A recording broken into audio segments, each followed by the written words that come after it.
Olá, meus queridos alunos do sexto ano, tudo bem com vocês?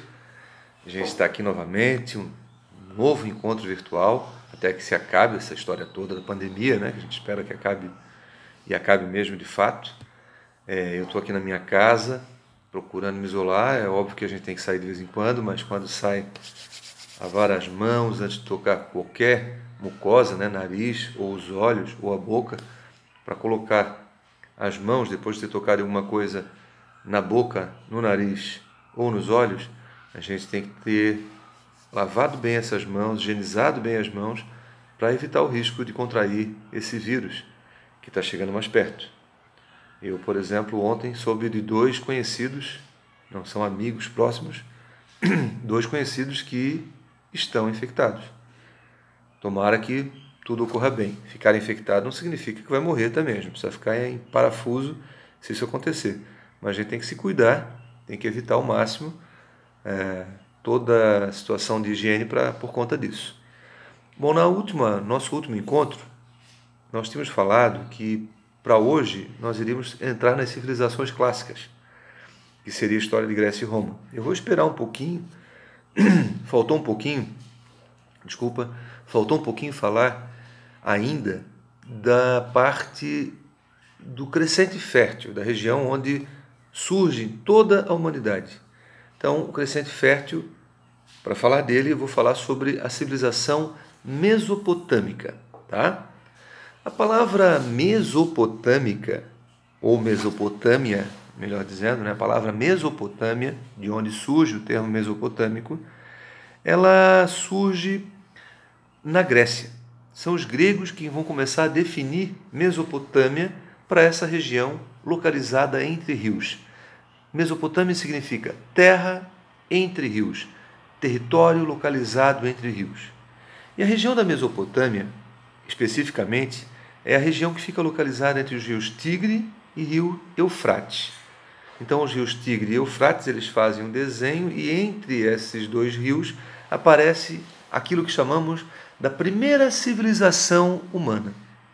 É o fim, portanto, daquilo que nós conhecíamos como pré-história, um mundo não civilizado, onde o homem ainda era rudimentar, e o homem começa a se civilizar.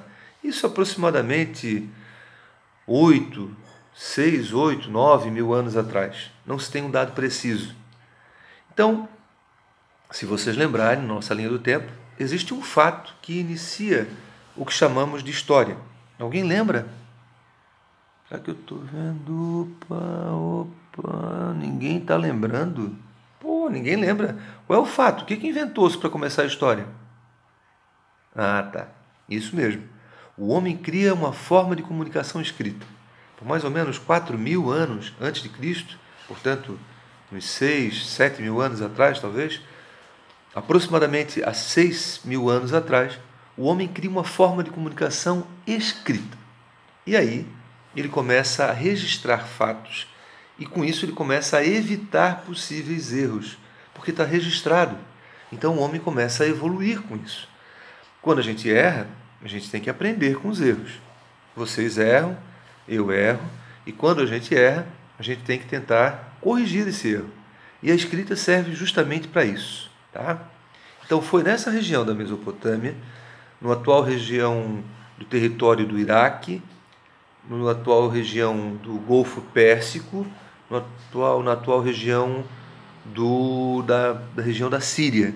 Síria, Iraque, Golfo Pérsico seriam mais ou menos aquilo que a gente chama de região hoje, atuais estados, né, atuais países, daquilo que era na antiguidade a Mesopotâmia, o berço das civilizações. O berço das civilizações, por quê? Porque esses povos mesopotâmicos nos deixaram um grande legado. Eles nos deixaram muita coisa, assim, tem muito aprendizado com eles. Por exemplo, foram eles que desenvolveram a primeira forma de escrita, uma escrita cuneiforme, uma escrita em cunho. Tá? Eles usavam lá uma espécie de algo como um bambuzinho para entalhar numa barra de argila e ali fazer registros, e ali fazer os riscos, né, os códigos que eram a escrita deles, uma escrita cuneiforme. E esse povo com essa escrita avançou muito. Avançou muito. Avançou tanto que depois, mais tarde, bem mais tarde, eles vão criar um código de leis. Eles vão criar todo um estatuto, todo um regimento. Qualquer sociedade organizada hoje no mundo, ela tem as suas leis. O Brasil tem as suas leis, a Argentina tem as suas leis, o Paraguai tem as suas leis. Cada país respeita a lei um do outro, é para respeitar.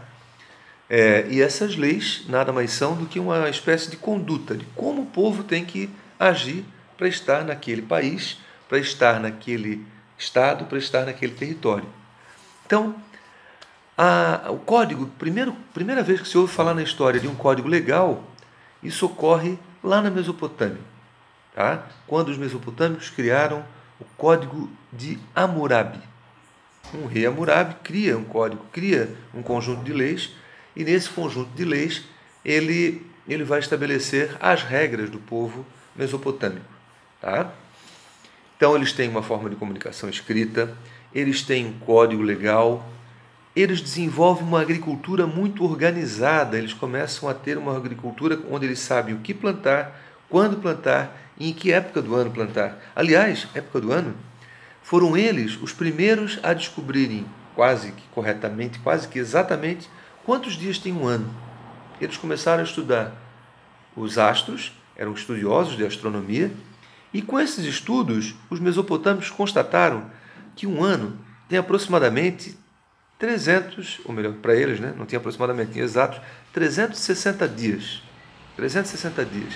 Então, com esse ano organizado em 360 dias, eles sabiam qual o dia do ano, qual o dia específico, ou em quais dias do ano se plantaria o trigo, se plantaria outros produtos, ou se criaria um produto com maior qualidade do que em outra época do ano.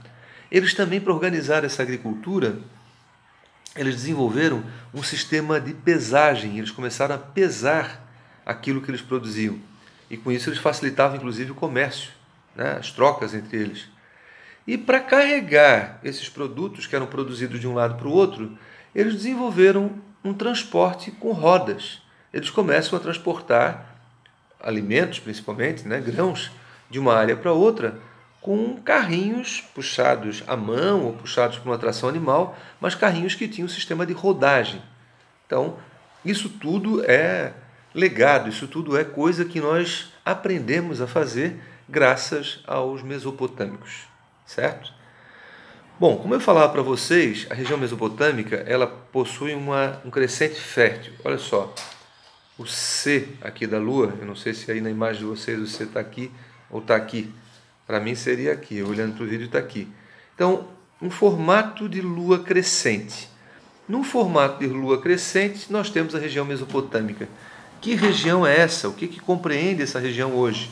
Ela compreende a Síria, ela compreende a região do Iraque, de Israel, do Egito.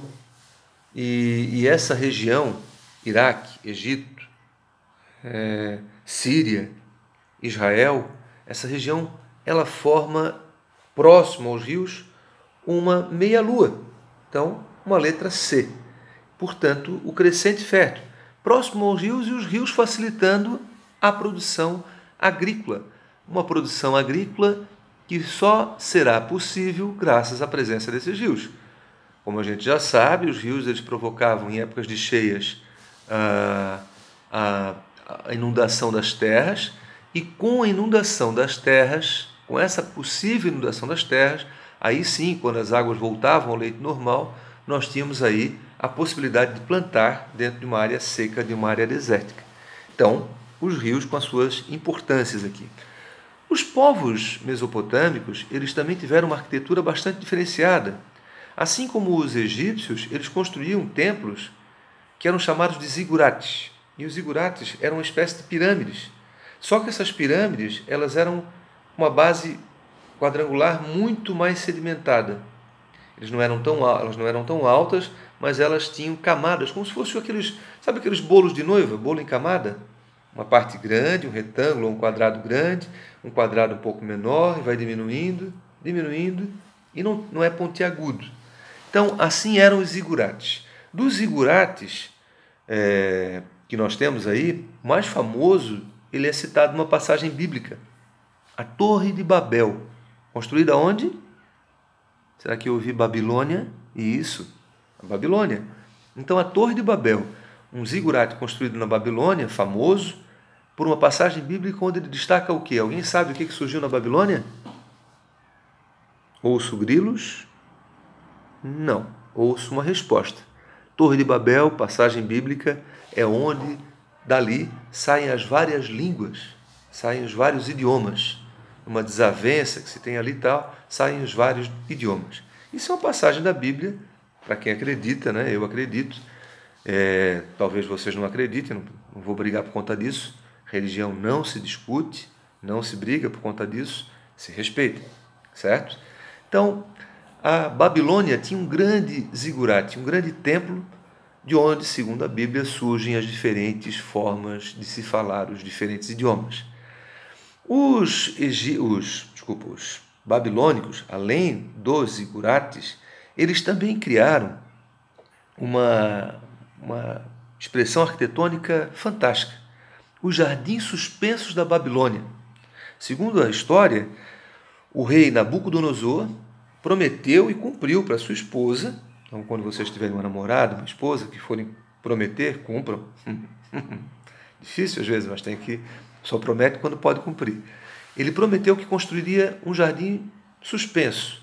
Então ele fez uma edificação em vários andares, vários patamares, e ali ele plantava, em cada um daqueles andares, em varandas, plantava de tudo um pouco. Desde cebola, pepino, aquelas berinjelas, até árvores frutíferas, palmeiras, plantas das mais variadas. Então, no meio de uma área seca, um jardim suspenso, um prédio cheio de área verde. Hoje isso é possível, uma arquitetura moderna. Mas nós estamos falando aí de 7, 8, 6 mil anos atrás. Então, nós estamos falando de um avanço bastante grande em termos de arquitetura, sim. Tá? Então, é outro fato. E agora, além da arquitetura, como eu já falei, o Código de Hammurabi, o primeiro código legal que foi criado segundo a história da civilização humana, o Código de Hammurabi ele trazia dentro dele uma lei embasada na lei de Talião. Alguém já ouviu falar da lei de Talião?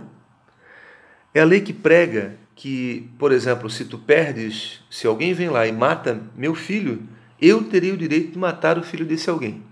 Se alguém vem lá e rouba um bem na minha casa, eu tenho o direito de ir lá e roubar um bem na casa dele. É a lei do dente por dente, olho por olho. Tinha até uma musiquinha da Beth Carvalho. Dente por dente, olho por olho. Se tentar me enganar, boto a barba de molho, olho dente. Quer dizer, se alguém tentar te passar a perna, eu vou cobrar da mesma forma. Então isso significa a lei que está dentro, isso não é o Código de Hammurabi, isso é um detalhe que está dentro do Código de Hammurabi, a lei de Talião. Então, com essa e outras leis, foi construído um Código Penal na Babilônia. Então a Babilônia tem muito a nos ofertar de aprendizados. Por isso que eu não poderia deixar de falar dos povos da Babilônia, dos povos do Crescente Fértil, onde surgiram as grandes civilizações. Ok? Pessoal, eu fico por aqui. Espero que vocês façam as atividades. Fazer as atividades é garantir a mudança de um ano para outro, de um ano letivo para outro. Todo mundo vai estar em 2021, ano que vem. Mas fazer as atividades significa que vocês vão estar indo para o 7º ano. Mesmo que vocês tenham algumas dificuldades, procurem a gente através de e-mail, procure a escola através de telefone. A escola está autorizada a disponibilizar os nossos contatos, o meu contato pelo menos também. Tá? Não deixem de nos procurar. Mas nós queremos que vocês façam as atividades sim. Ok? Grande abraço e até a próxima. Um beijo para todos. Tchau, tchau.